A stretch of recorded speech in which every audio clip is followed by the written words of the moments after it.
प्यारे दोस्तों, ख्वाजा गरीब नवाज की दरगाह यानी अजमेर शरीफ दरगाह पर जब एक राजा इसे तोड़ने के इरादे से आया तो फिर क्या हुआ। दोस्तों, यह जानकर आपके भी रोंगटे खड़े हो जाएंगे। ख्वाजा गरीब नवाज की अजमेर शरीफ दरगाह पर जब तोड़फोड़ का इरादा किया गया। यूं तो दोस्तों, बुलडोजर बाबा के नाम से उत्तर प्रदेश के योगी आदित्यनाथ मशहूर हैं। इस वक्त वह यूपी के मुख्यमंत्री हैं और सबसे ज्यादा बुलडोजर चलाने का रिकॉर्ड उनके ही नाम है। चाहे होटलों पर हो, मुसलमानों के घरों पर या फिर गुंडों और दबंगों के मकानों पर बुलडोजर चलाने का काम उन्होंने किया है। इसलिए उन्हें बुलडोजर बाबा और तोड़फोड़ बाबा के नाम से भी जाना जाता है। लेकिन दोस्तों, इतिहास में एक घटना ऐसी भी मिलती है जब एक राजा ख्वाजा गरीब नवाज की दरगाह पर आया और उसने यह अहद लिया कि अगर मेरे सवाल का जवाब नहीं मिला तो मैं दरगाह को तोड़ दूंगा। पूरी घटना बताने से पहले आइए रब की बारगाह में दुआ करें। या अल्लाह, जो लोग इस वीडियो को लाइक कर रहे हैं, चैनल को सब्सक्राइब कर रहे हैं, उनके माँ बाप की उम्र 100 साल कर दें। या अल्लाह उनकी रोजी रोटी में बरकत अता फरमा और उन्हें हाजी और नमाजी बना दे। प्यारे दोस्तों, ख्वाजा गरीब नवाज सुल्तानुल हिंद एक बार मुगल बादशाह औरंगजेब आलमगीर रहमतुल्लाही अलैह ख्वाजा गरीब नवाज की दरगाह पर आते हैं। वहां पहुंचने के बाद दोस्तों, उन्होंने यह अहद किया कि मैं दरगाह में सलाम पेश करूंगा। अगर मेरे सलाम का जवाब नहीं मिला तो मैं इस दरगाह को तोड़ दूंगा। कई रवायतें मिलती हैं, यह घटना सच्ची है या नहीं अल्लाह ही बेहतर जानता है, लेकिन जो मशहूर है वह यह है कि बादशाह ने दरगाह तोड़ने का इरादा किया था। खैर, बादशाह औरंगजेब रहमतुल्लाही अलैह अजमेर शरीफ की दरगाह के अंदर जाने लगे। वहां उन्होंने एक आदमी को देखा जो अल्लाह से आंखों की रोशनी मांग रहा था और कह रहा था, या अल्लाह मुझे आंखें दे दे। बादशाह उस शख्स के पास पहुंचे और पूछा, क्या हुआ? उसने जवाब दिया, हुजूर, मेरी आंखों में रोशनी नहीं है। मैं कई सालों से रोशनी के लिए दुआ कर रहा हूं, लेकिन अब तक नहीं मिली। यह सुनकर औरंगजेब को गुस्सा आ गया। उन्होंने कहा, इतने सालों से तुम यहां दुआ मांग रहे हो और तुम्हें आंखें नहीं मिली, यह ख्वाजा के दरबार में कैसे मुमकिन है? गुस्से में उन्होंने कहा, सुनो, मैं ख्वाजा गरीब नवाज की बारगाह में जा रहा हूं। अगर मेरे लौटने तक तुम्हें आंखों की रोशनी नहीं मिली तो मैं अपनी तलवार से तुम्हारा सिर काट दूंगा। यह कहकर बादशाह दरगाह की ओर चले गए। जब उस भिखारी को यह बात पता चली तो वह पूरी शालीनता से दुआ करने लगा। उसने कहा, या ख्वाजा गरीब नवाज, अब तक मैं सिर्फ आंखों की रोशनी मांग रहा था, लेकिन अब तो मेरी जान खतरे में है। अगर आपने अब मेरी फरियाद नहीं सुनी तो मेरा सिर काट दिया जाएगा। तो यह ख्वाजा, अब मेरी जान पर बात आ गई है, मुझे आंखें दिला दीजिए। दोस्तों, अब क्या था कि उस शख्स ने दिल से ख्वाजा गरीब नवाज को पुकारा। जैसे ही उसने दिल से पुकारा तो ख्वाजा का करिश्मा शुरू हो गया। इधर बादशाह औरंगजेब ख्वाजा गरीब नवाज की बारगाह में पहुंचे। वहां जाकर उन्होंने सलाम पेश किया। पहली बार सलाम किया लेकिन कोई जवाब नहीं आया। दूसरी बार फिर से सलाम किया लेकिन तब भी कोई जवाब नहीं मिला। अब बादशाह औरंगजेब ने गुस्से में आकर तीसरी बार ख्वाजा की बारगाह में सलाम पेश किया। जैसे ही तीसरी बार सलाम पेश किया, दोस्तों, ख्वाजा की बारगाह से जवाब आ गया।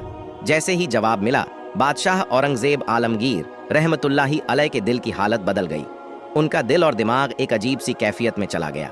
अब उन्हें जवाब मिला, साथ ही यह आवाज आई, ए बादशाह, ऐसी जिद मत करना। मैंने जो तेरे सलाम का जवाब देने में देरी की वह इसीलिए थी कि जिस इंसान की आंखों की रोशनी के लिए तूने जिद की थी उसके लिए मैं अपनी जगह से हटा था। मैं उसकी आंखों की रोशनी लेने के लिए गया था। जब यह सुना तो बादशाह औरंगजेब का दिल और दिमाग बदल गया। उन्होंने जो कहा था कि वह ख्वाजा की दरगाह को तोड़ देंगे, वह सब भूल गए। अब वह एक अलग ही कैफियत में आ गए। दरगाह से बाहर निकले तो देखा कि वह इंसान जो सालों से अपनी आंखों की रोशनी मांग रहा था, उसे अल्लाह का करिश्मा और ख्वाजा मोइनुद्दीन की करामत से आंखों की रोशनी मिल गई थी। तो प्यारे दोस्तों, जब वक्त का इतना बड़ा बादशाह ख्वाजा गरीब नवाज की दरगाह को तोड़ने के इरादे से आया था तो वह खुद ख्वाजा का होकर रह गया। उसका दिल और दिमाग पूरी तरह बदल गया। आजकल भी कुछ लोग दरगाहों को तोड़ने की बात करते हैं, लेकिन सोचिए, जब औरंगजेब जैसा बादशाह ख्वाजा की बारगाह को नहीं तोड़ पाया तो आप क्या कर लेंगे? उनकी बारगाह का मर्तबा इतना ऊंचा है कि कोई कुछ नहीं कर सकता। प्यारे दोस्तों, बाद में औरंगजेब रहमतुल्लाही अलैह इतने बड़े बुजुर्ग बन गए कि उन्हें खुद अल्लाह का वली कहा जाने लगा। आज भी दुनिया उन्हें हजरत औरंगजेब आलमगीर रहमतुल्लाही अलैह के नाम से जानती है। और दोस्तों, उनके साथ एक और बड़ी बात यह भी जुड़ी है कि उन्होंने फतवाए आलमगीरी को अपने दौर में लिखवाया। उन्होंने अपने वक्त के बड़े बड़े उल्लेमा और मुफ्तियों को बुलाकर इस किताब को तैयार करवाया और यह किताब आज तक मुसलमानों की रहनुमाई करती है। तो दोस्तों, ये है ख्वाजा गरीब नवाज का मर्तबा है। अगर आप भी ख्वाजा गरीब नवाज के चाहने वाले हैं तो इस वीडियो को दिल से लाइक करें और अपने दोस्तों के साथ शेयर करें। अजमेर शरीफ में हुई सांप की बारिश। दोस्तों, अजमेर मोअल्ला में हुई सांप की बारिश। और दोस्तों, जब हो गई अजमेर शरीफ में सांप की बारिश तो फिर क्या हुआ? और जब सांप की बारिश हुई तो इन सांपों ने क्या किया?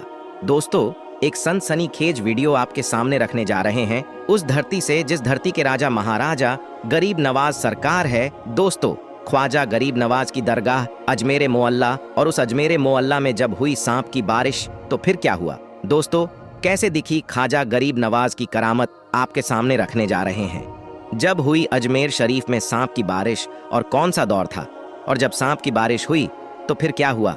दोस्तों, गूंज उठा हर तरफ अल्लाहू अकबर के नारे। इससे पहले कि वीडियो का आगाज करें, आपसे गुजारिश है कि अगर अभी तक आपने हमारे चैनल को सब्सक्राइब नहीं किया है तो अभी सब्सक्राइब कर लें और साथ में लगे बेल के घंटे को जरूर दबा दीजिएगा। दोस्तों, हिंदुस्तान की धरती में जब संझर के सुल्तान संझरी सरकार ख्वाजा गरीब नवाज तशरीफ लाए तो दोस्तों, सबसे पहले वो जिस जगह पर पहुंचे वो जगह हिंदुस्तान का वो खित्ता अजमेर मोअल्ला था। और अजमेर मोअल्ला में जिनकी हुकूमत चल रही थी, जिनकी हुक्मरानी चल रही थी, वो थे पृथ्वीराज चौहान। जब ख्वाजा गरीब नवाज हिंदुस्तान में आने के बाद जब उन्होंने दीन की दावत लोगों को देना शुरू की तो इस बात की भनक बादशाह को लगी। बादशाह ने ख्वाजा गरीब नवाज को अजमेर से निकालने का फैसला कर लिया। पहले तो जहां ख्वाजा गरीब नवाज बैठते थे उस जगह पर ख्वाजा गरीब नवाज के बैठने की जगह पर बादशाह के ऊंट बैठते थे। उसका वाकया आप लोगों ने सुना होगा कि कैसे ख्वाजा गरीब नवाज कहकर चले गए। जब बादशाह के सैनिकों ने उन्हें यानी ख्वाजा गरीब नवाज को जबरन वहां से उठने पर मजबूर किया तो ख्वाजा गरीब नवाज ने कह दिया कि ठीक है, चलते हैं, हम यहाँ से बैठे हैं राजा के ऊंट और बैठे ही रहेंगे। बहरहाल दोस्तों, ख्वाजा गरीब नवाज तो वहां से निकल गए, लेकिन जब ऊंट बैठे तो फिर वो ऊंट बैठे ही रह गए। जमीन ने इस कदर जकड़ लिया ऊंटों को कि जैसे जमीन अपने आप में चिपका लिया हो। जब ख्वाजा गरीब नवाज रहमतुल्लाही अलैह अजमेर मोअल्ला में पहुंचे, उनका मुकाबला रामदेव से हुआ। लेकिन जब रामदेव खुद ख्वाजा गरीब नवाज में आ गया और कलमा पढ़कर मुसलमान बन गया तो पृथ्वीराज चौहान के अंदर और खलबली तारी हो गई। पृथ्वीराज चौहान यह सोचने लगा कि इस बाबा को तो हमने जिन्नात से भी भिंडा दिया, लेकिन जिन्नात भी उनको हरा नहीं पाए, मेरे सैनिक भी उन्हें हरा नहीं पाए, पागल हाथी भी उनका कुछ नहीं बिगाड़ पाया। मुझे तो ये लगता है कि यह बहुत बड़ा जादूगर है और जादू को जादू से ही हराया जा सकता है। बहरहाल उसने वक्त के सबसे बड़े जादूगर, जिसको दुनिया जमाना जयपाल जोगी के नाम से जानती थी, राजा जयपाल जोगी को बुलाता है। दरबार में बुलवाने के बाद सारा माजरा ख्वाजा गरीब नवाज की पूरी हकीकत उनके सामने रख देता है कि कैसे उन्होंने अजमेर में रहना मुश्किल कर दिया है, कैसे लोगों को हक और हक्कानियत की दावत दे रहा है, कैसे इस्लाम की दावत सुल्तानुल हिंद दे रहे हैं। हमने बहुत कोशिश की लेकिन वो भागते नहीं हैं, तो हम किसी भी तरीके से ख्वाजा गरीब नवाज को अजमेर से भगा दो। अब दोस्तों, वो उस वक्त का सबसे बड़ा जादूगर था, बड़ा घमंड में था। उसने कहा, बादशाह टेंशन लेने का नहीं, मैं हूं ना, मैं पल भर में उनको भगा दूंगा।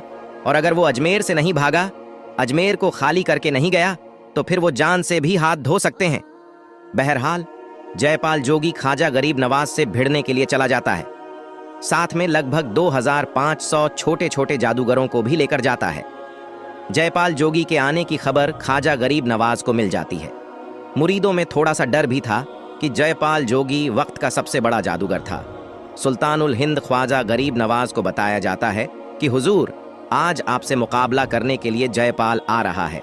वह जयपाल जिसकी जादू का कोई काट नहीं कर सकता है, वह जयपाल जो आज तक किसी से हारा नहीं, जिससे भिंडा है वो बर्बाद हो गया, निस्त नाबुद हो गया।